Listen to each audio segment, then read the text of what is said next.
Welcome to sports live presented by cool. আপনাদের সঙ্গে আছি আমি সৈয়দ আবিদ হোসেন সামি।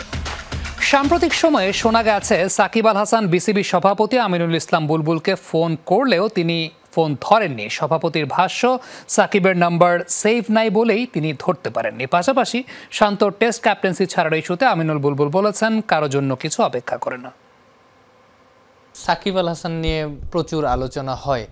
সাকিব আল হাসানের দেশের হয়ে ক্রিকেট খেলা আবারও সম্ভব, আপনি এটা বিশ্বাস করেন? এই মুহূর্তে না, তবে সাকিব আল হাসান যদি দেশে অ্যাভেলেবেল হয় অবশ্যই, এবং সিলেক্টররা যদি মনে করে যে he is ready to be in টিমে ঢুকতে পারবে যে কোনো মুহূর্তে, অবশ্যই খেলার যোগ্যতা এবং তার সম্ভাবনা আছে। এখন সিলেক্টরদের অ্যাভেলেবিলিটির আগে তো সাকিবের অ্যাভেলেবেল হতে হবে, দেশে আসতে হবে। জি। আর সাকিব নাকি আপনাকে ফোন দিয়েছিলেন, আপনি ধরেননি, একটা মিডিয়া আমরা দেখলাম। সাকিবের নামে ফোন আমার কাছে সেভ করা নেই, হয়তো না জেনে হয়তো মিস করে গেছি। শান্ত হচ্ছে টেস্ট ক্যাপ্টেন্সি ছেড়েছেন এবং তার সঙ্গে কথা বলার জন্য ফাহিম স্যারকেও পাঠানো হয়েছিল। আপনার কাছে কি মনে হয়, আপনি যদি যেতেন শ্রীলঙ্কায় তাহলে কি শান্ত আপনার কথা ফেলতে পারতো? এটা আমি চিন্তা করিনি কখনো আসলে। আর আমার একটা যে মানে আমাদের একটা পলিসি আছে যে কারো কোনো কাজ ইন্টারফেয়ার করি না। যেমন ধরেন ডেভেলপমেন্টের একটা ডিপার্টমেন্ট আছে, ক্রিকেট অপারেশনস আছে, ফাইন্যান্স আছে, তো আম্পায়ারিং আছে, তো মিডিয়া যার যেটা আছে তার সেই জায়গাটার লিডার, এবং সেখানে ইন্টারফেয়ারেন্স না করে আমি ভালো মনে করি। এবং এটা যে কেউ যদি ক্যাপ্টেন্সি না করতে চায়, এটা তো জোর করে কাউকে মানিয়ে করা যায় না, এটা ভেতর থেকে আসে সাধারণত। যেহেতু শান্ত এখন ক্যাপ্টেন্সি ছেড়েছেন, তার জায়গায় আপনাদের কাউকে না কাউকে দিতে হবে। এখন লিটন আর মিরাজ বাদে ওইভাবে আপনাদের হাতে অপশনও নেই, যেহেতু তাসকিন ম্যাক্সিমাম টাইমে ইনজুর্ড থাকেন। তো সেক্ষেত্রে তো শান্তর কথাটাই সত্যি হলো, বা শান্ত যে কারণে ক্যাপ্টেন্সি ছেড়েছেন যে তিনি দুইজন ক্যাপ্টেনই চান 3 ফরম্যাটে। বাংলাদেশ ক্রিকেট তো আর আগামী 3-4 বছর খেলবে না, বাংলাদেশ ক্রিকেট সারা জীবন খেলবে। কারোর জন্য কিছু অপেক্ষা করে না। হয়তো আরও ভালো ক্যাপ্টেন হয়তো উঠে আসবে, আমরা যেটা দেখছি সেটাই হয়তো শেষ না। আর এখানে ক্যাপ্টেন কে হবে না হবে, এটা অনেকগুলো ব্যাপার থাকে এখানে। আমরা হয়তো দেখছি 2 জনের নাম, 3 জনের নাম, 4 জনের নাম, কিন্তু একটা অধিনায়ক কিন্তু অটোমেটিক, একটা অধিনায়ক ম্যাটেরিয়ালটা সাধারণত অটোমেটিক হয়। তো তাকে থাকবো, দেখবো। আমরা যেভাবে দেখি, হয়তো দেখে মনে হচ্ছে অল্প, হয়তো না, অনেকে থাকতে পারে হয়তো। আফনান পিয়াল, যমুনা স্পোর্টস, ঢাকা। নির্ধারিত সময়ে হতে যাচ্ছে বিসিবির নির্বাচন। অক্টোবরের শুরুতে নয়তো সেপ্টেম্বরের শেষে হবে ভোটের লড়াই। আমিনুল ইসলাম বুলবুল বিসিবির সভাপতির দায়িত্ব নেওয়ার পর ক্রিকেটীয় কর্মকাণ্ডগুলো আলোচনায় বেশি থাকলেও ঠিকই পর্দার আড়ালে চলছে নির্বাচনের প্রস্তুতি। তবে জাতীয় ক্রীড়া পরিষদের গঠনতন্ত্র সংশোধনের নির্দেশনা থাকলেও সময় স্বল্পতায় হয়তো বর্তমান গঠনতন্ত্রই হবে নির্বাচন। ফারুক আহমেদ বিসিবির সভাপতির দায়িত্বে থাকার শেষ দিকে জোরেশোরে চলছিল বিসিবি নির্বাচনের প্রস্তুতি। বিশেষ করে জাতীয় দলের সাবেক এই অধিনায়ক তৎকালীন সভাপতি পদে থাকতেই নির্বাচন করার ঘোষণা দেওয়ার পর স্পষ্ট হয়ে উঠছিল অদৃশ্য দুটি প্যানেল। কিন্তু আমিনুল ইসলাম বুলবুল বিসিবির সভাপতির দায়িত্ব নিয়ে দ্রুতই নির্বাচন আয়োজনের ঘোষণা দিলেও ক্রিকেটীয় ইস্যুতে অনেকটা পর্দার আড়ালে চলে গেছে নির্বাচনের বিষয়টি। জাতীয় দলের ব্যস্ত সূচি, বুলবুলের তৃণমূলের ক্রিকেট নিয়ে বড় কার্যক্রম, এশিয়ান ক্রিকেট কাউন্সিলের এজিএম, বিপিএল এর আয়োজন, এমন সবকিছুই এখন ক্রিকেট পাড়ার আলোচনার কেন্দ্রে। তবে তাই বলে থেমে নেই নির্বাচনের প্রস্তুতি। বিসিবির গঠনতন্ত্র অনুযায়ী আগামী অক্টোবরের মধ্যে হতে হবে নির্বাচন, কারণ সেপ্টেম্বরে শেষ হচ্ছে বর্তমান কমিটির মেয়াদ। বিসিবি পরিচালনা পরিষদের একাধিক পরিচালক নিশ্চিত করেছেন অক্টোবরের শুরুতেই হবে নির্বাচন, এমনকি সেপ্টেম্বরের শেষেও হতে পারে পরিচালনা পরিষদ নির্বাচনের কাজ। তাই তো পর্দার আড়ালে ভালোভাবে আছে নির্বাচন প্রস্তুতি। বিসিবির বর্তমান কমিটির মেয়াদ আপনারা জানেন সেপ্টেম্বরের এন্ড অফ সেপ্টেম্বরে শেষ হয়ে যাচ্ছে। তো শেষ হয়ে যাওয়ার পরে নির্বাচনের বিকল্প কিন্তু কিছু নেই। সুতরাং আমরা আশা করছি এবং আমরা প্রস্তুতিও নিচ্ছি আগামী সেপ্টেম্বরের শেষে অথবা অক্টোবরের 1-2 তারিখে যে নির্বাচনটা হবে সেটা যথাসময়ে অনুষ্ঠিত হবে। বিসিবির নির্বাচনের আগে গঠনতন্ত্র সংশোধন করার নির্দেশনা ছিল জাতীয় ক্রীড়া পরিষদ থেকে, কিন্তু পরিচালক নাজমুল আবেদিন ফাহিমের নেতৃত্বে এক দফা গঠনতন্ত্র সংশোধন কমিটি গঠন করা হলেও ক্লাব কর্মকর্তাদের প্রচণ্ড বিদ্রোহে ভেস্তে যায় সেই পরিকল্পনা। এরপর থেকেই হিমঘরে সেই উদ্যোগ। অতি নাটকীয় কিছু না হলে পুরনো গঠনতন্ত্রেই হতে যাচ্ছে নির্বাচন। এখন যে সময় আছে নির্বাচনের আগে, সেই সময়ে কোনো ঘটনাতন্ত্র সংশোধন করা বা কোনো কিছু অ্যাড করা এটা আমার কাছে অসম্ভব মনে হচ্ছে। কারণ ঘটনাতন্ত্র যদি সংশোধন করতে হয় সেই ক্ষেত্রে প্রত্যেকটা কাউন্সিলরকে আসতে হবে, ইজিএম করতে হবে, সেই সময় মনে আমাদের নেই। ফারুক আহমেদ বোর্ডের দায়িত্ব থাকার সময় বিসিবির সাবেক যুগ্ম সাধারণ সম্পাদক রফিকুল ইসলাম বাবু সহ বোর্ডের বর্তমান পরিচালনা পরিষদের প্রভাবশালী একাধিক সমমনা ব্যক্তিদের নিয়ে অঘোষিত একটি প্যানেল তৈরি হয়েছিল, যেটি এখনও অটুট আছে, অংশ নেবে সামনের নির্বাচনে। আমরা সবাই এক আছি এবং ঐক্যবদ্ধ থাকব নির্বাচন পর্যন্ত। হাসানুর রহমান, যমুনা স্পোর্টস, ঢাকা।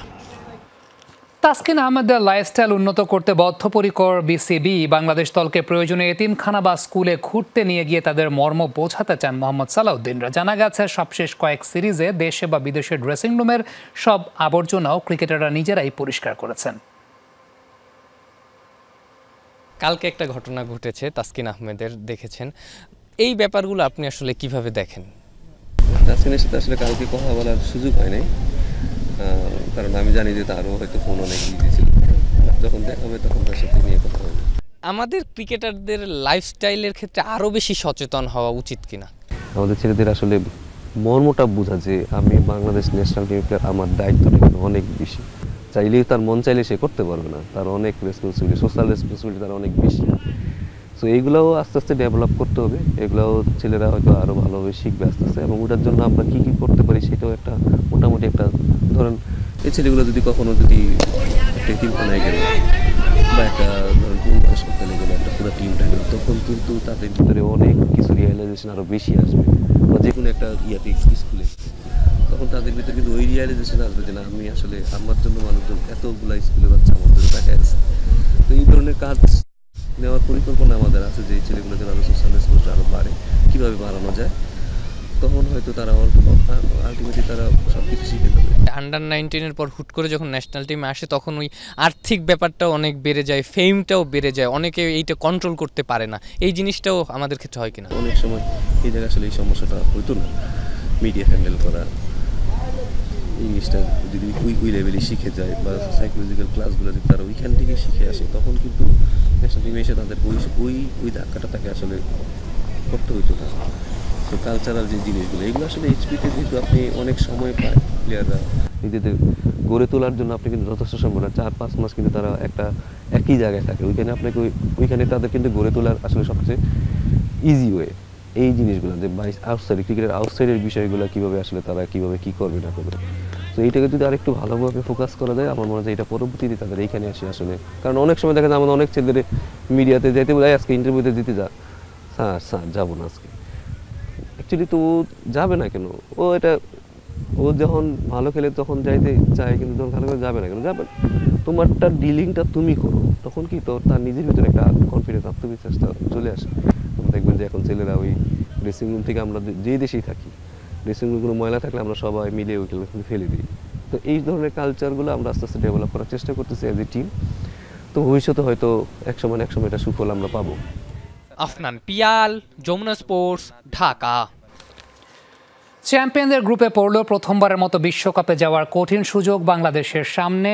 সুযোগ থাকছে অলিম্পিকের বাছাই পর্ব নিশ্চিতের। মঙ্গলবার অস্ট্রেলিয়ার সিডনিতে অনুষ্ঠিত হয় এএফসি নারী এশিয়ান কাপের ড্র, যেখানে বি গ্রুপে খেলবে বাংলাদেশ। গ্রুপের অন্য 3 প্রতিপক্ষ বর্তমান চ্যাম্পিয়ন চায়না, উজবেকিস্তান এবং নর্থ কোরিয়া। মোট 12টি দল খেলবে এশিয়া কাপে, সেখান থেকে সেরা 8টা দল খেলবে কোয়ার্টার ফাইনালে। বাছাই পর্বে ইতিহাস গড়ে প্রথমবারের মতো এশিয়ান কাপে খেলার যোগ্যতা অর্জন করে লাল সবুজের মেয়েরা। মঙ্গলবার সিডনিতে এক জমকালো আয়োজনে অনুষ্ঠিত হয়েছে সেই টুর্নামেন্টের ড্র, যেখানে বি গ্রুপে খেলবে বাংলাদেশ। যদিও সব দেশের প্রতিনিধি এদিন উপস্থিত থাকলেও বাংলাদেশ থেকে যায়নি কেউই। বাংলাদেশ এই গ্রুপে বাংলাদেশের প্রতিপক্ষ চীন, উত্তর কোরিয়া ও উজবেকিস্তান। মেয়েদের এশিয়ান কাপে এখন পর্যন্ত সবচেয়ে সফল দল চীন। 14 বার অংশ নিয়ে টুর্নামেন্টে 9 বারই শিরোপা ঘরে তুলেছে দলটা। উত্তর কোরিয়া চ্যাম্পিয়ন হয়েছে মোট 3 বার। তবে এই গ্রুপে বাংলাদেশের আরেক প্রতিপক্ষ উজবেকিস্তান কখনো পেরোতে পারেনি গ্রুপ পর্ব। মোট 12টি দল খেলবে এশিয়া কাপে, যেখান থেকে সেরা 8 দল খেলবে কোয়ার্টার ফাইনালে। সেখান থেকে পরবর্তীতে জয়ী 4 দল খেলবে সেমিফাইনাল এবং সেখান থেকে পরবর্তীতে 2 দল খেলবে ফাইনাল। নারী এশিয়ান কাপের শীর্ষ 6 দল সরাসরি সুযোগ পাবে 2027 বিশ্বকাপে। সেমিফাইনালের 4 দল ও কোয়ার্টার ফাইনালে বাদ পড়া 4 দলের মধ্যে প্লে ইনে জয়ী 2 দল সরাসরি খেলবে বিশ্বকাপের মঞ্চে। প্লে ইনে হেরে যাওয়া 2 দল খেলবে আন্তঃমহাদেশীয় প্লে অফ, যেখান থেকে সুযোগ থাকবে বিশ্বকাপে যাওয়ার। তবে এশিয়ান কাপের কোয়ার্টার ফাইনালে ওঠা দলগুলো সরাসরি সুযোগ পাবে 2028 লস অ্যাঞ্জেলস অলিম্পিকে খেলার। সেই হিসেবে বাংলাদেশের সামনে এখন বড় সুযোগ। এশিয়ান কাপের গ্রুপ পর্বে 1 ম্যাচ জিততে পারলেও কোয়ার্টার ফাইনালে যাওয়ার সুযোগ থাকবে লাল সবুজ জার্সিধারীদের। 1 ম্যাচে জয় ও বাকি 2 ম্যাচে বড় ব্যবধানে হার ঠেকাতে পারলেই বাংলাদেশ খেলতে পারে এশিয়ান কাপের কোয়ার্টার ফাইনালে। সেক্ষেত্রে তুলনামূলক সহজ প্রতিপক্ষ উজবেকিস্তান। বাছাইয়ে টাইব্রেকার ভাগ্যে নেপালকে হারিয়ে যারা নিশ্চিত করেছে চূড়ান্ত পর্ব, সমশক্তির এই দলকে হারাতে পারলে বিশ্বকাপে খেলার সমীকরণটাও রঙিন হয়ে উঠবে আফিদা ঋতুপর্ণাদের সামনে। সব ঠিক থাকলে 3 মার্চ এশিয়ান কাপে নিজেদের প্রথম ম্যাচে চীনের বিপক্ষে লড়বে বাংলাদেশ। এরপর 6 মার্চ উত্তর কোরিয়া ও 9 মার্চ গ্রুপ পর্বের শেষ ম্যাচে উজবেকিস্তানের বিপক্ষে লড়বে লাল সবুজ দলটা। হাসান আল মারুফ, যমুনা স্পোর্টস। শেষ হয়েছে 4 দিনব্যাপী ষষ্ঠ বাংলাদেশ আন্তর্জাতিক স্কোয়াশ ওপেন 2025 ফাইনাল খেলায় ইরানের সেপার কুয়েতের বাদর আলমগীরকে হারিয়ে চ্যাম্পিয়ন হয়েছেন। শ্রেষ্ঠ বাংলাদেশি পুরুষ খেলোয়াড় হয়েছেন বাংলাদেশ সেনাবাহিনীর corporal Shahadat Hossain. Dhaka সেনানিবাসের army squash কমপ্লেক্সে Bangladesh, India, Sri Lanka, Malaysia, Kuwait এবং ইরান সহ 6টি দেশ অংশ নিয়েছে। শ্রেষ্ঠ বাংলাদেশি নারী খেলোয়াড় হওয়ার গৌরব অর্জন করেছেন ইন্ডিপেন্ডেন্ট বিশ্ববিদ্যালয়ের মার্জান মনিকা। পুরস্কার বিতরণী অনুষ্ঠানের প্রধান অতিথি ছিলেন সেনাপ্রধান জেনারেল ওয়াকারুজ্জামান। বাংলাদেশের ক্রীড়াঙ্গনকে আরও ভালো পর্যায়ে দেখতে চান সেনাপ্রধান।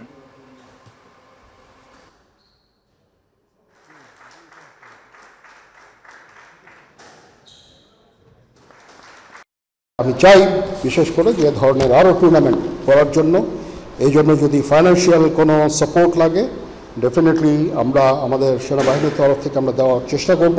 আমি জানতে পেলাম যে একটা জমি অলরেডি এই ফেডারেশনকে দেওয়া আছে, তো সেটা যদি আমরা অকুপাই করতে পারি তাহলে আমিও সাহায্য করব সেখানে একটা সুন্দর ফ্যাসিলিটি ডেভেলপ করে দেওয়ার জন্য, যেখানে আমাদের ইয়াং জেনারেশন বেশি বেশি করে এসে স্কোয়াশ খেলবে। একটা স্ট্র্যাটেজিক টাইম আউটের সময় হয়েছে, স্টে টিউনড। বিদেশের মাটিতে প্রথমবার বল করার সুযোগ পেয়ে শ্রীলঙ্কায় 5 উইকেট নিয়েছিলেন নাইম হাসান। 2 টেস্টে নিয়েছিলেন 9 উইকেট। নাইমের মতে টানা পরিশ্রমী এই সাফল্যের কারণ পাশাপাশি ভূমিকা রেখেছে রবিচন্দ্রন আশ্বিনের পরামর্শ। এক্সপেরিমেন্ট করাই রবিচন্দ্রন অ্যাশুইনের নেশা। অনেকের কাছেই অ্যাশুইন তাই শুধুই একজন অফ স্পিনার না, তার চেয়েও বেশি। ইন্ডিয়ান গ্রেটকে অনেকেই আবার ডাকেন ক্রিকেট সায়েন্টিস্ট নামে। সেই সায়েন্টিস্টের সাথেই একবার কথা বলার সুযোগ হয়েছিল নাইম হাসানের। জাতীয় দলে আসা যাওয়ার মধ্যে থাকা এই অফ স্পিনার পরামর্শ পেয়েছিলেন মডার্ন ডে গ্রেটের কাছ থেকে, যে পরামর্শ নাইমের কাছে ছিল প্রাইসলেস।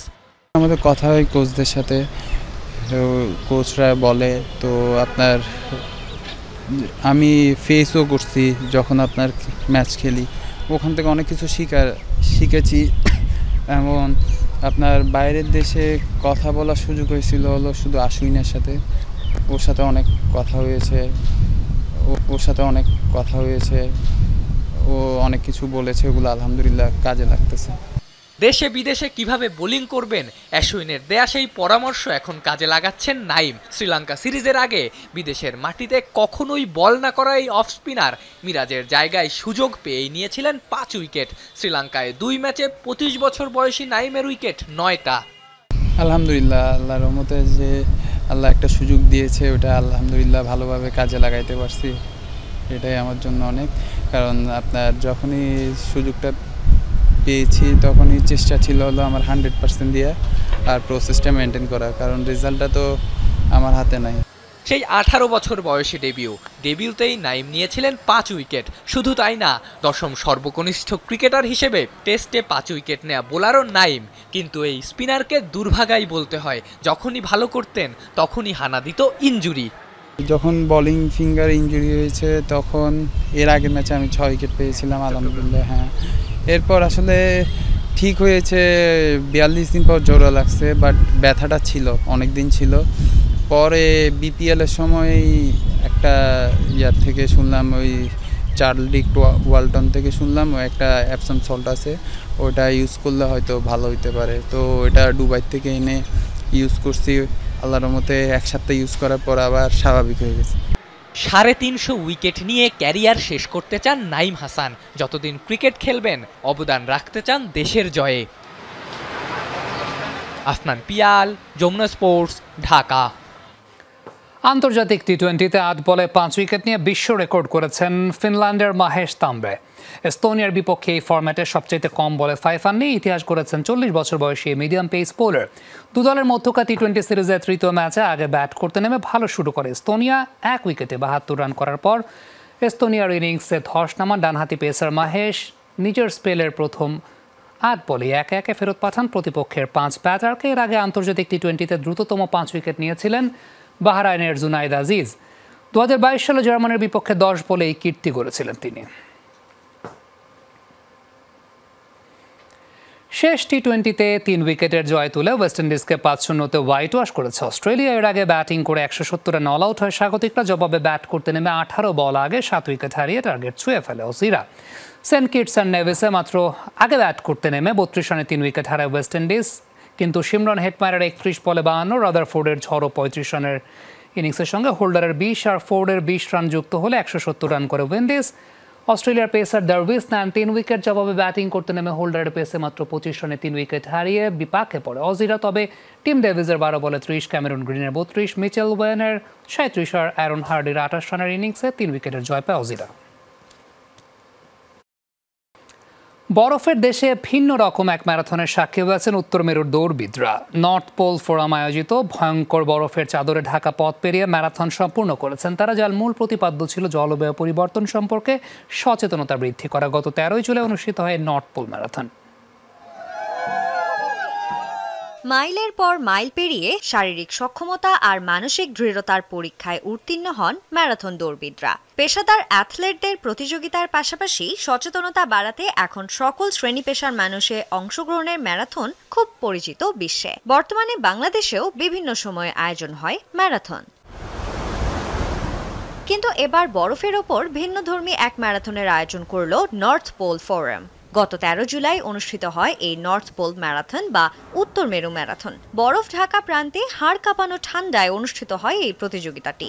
ম্যারাথনে অংশ নিতে দৌড়বিদরা ভ্রমণ করেন ফরাসি বরফভেদী জাহাজ লে কমান্ড্যান্ট শার্কোতে।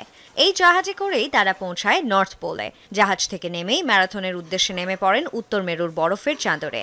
শুধু দৌড়ানোই নয়, এখানে আছে আরও প্রতিবন্ধকতা। দৌড়ানোর সময় কেউ যেন বরফ ভেঙে পানিতে পড়ে ডুবে না যায়, সেজন্য একজন আরেকজনের কোমরে বেঁধে রেখেছিলেন শক্ত দড়ি। তবে সকল বাধা পেরিয়ে অবশেষে সে দৌড় সম্পন্ন করেন নর্থ পোলের দৌড়বিদরা।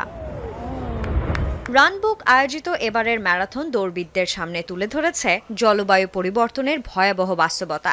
চোখের সামনেই দেখা গেছে সূর্যের তাপে বরফ গলে মিশে যাচ্ছে সমুদ্রপৃষ্ঠে। বেশ কিছু সাদা ভাল্লুকের দেখা পান দৌড়বিদরা, কিন্তু তাদের সংখ্যাটা তুলনামূলক কম, কারণ দিন দিন বরফের পরিমাণ কমতে থাকা জানিয়ে উদ্বেগ প্রকাশ করেছে নর্থ পোল ফোরাম নামক বৈজ্ঞানিক এই প্ল্যাটফর্মটি। 1979 সাল থেকে আমরা বরফগুলো হারাতে শুরু করেছি। এখন পর্যন্ত বরফ গলেছে 1/3, যা কিনা গোটা ভারতের সমান। সত্যি বলতে বরফের একটি বিশাল অংশকে আমরা হারিয়েছি। জলবায়ু পরিবর্তনের কারণে অতিবৃষ্টি, ঝড়, হারিকেন, দাবানলের মতো নানা প্রাকৃতিক দুর্যোগের সম্মুখীন হতে হচ্ছে গোটা বিশ্বকে। সেই সম্পর্কে সচেতনতা বাড়াতেই নর্থ পোলের এই বিশেষ ম্যারাথন। সাঞ্জনা ivy, Jamuna sports. এই ছিল আজকের স্পোর্টস লাইভ। এতক্ষণ আমাদের সঙ্গে থাকার জন্য সবাইকে ধন্যবাদ।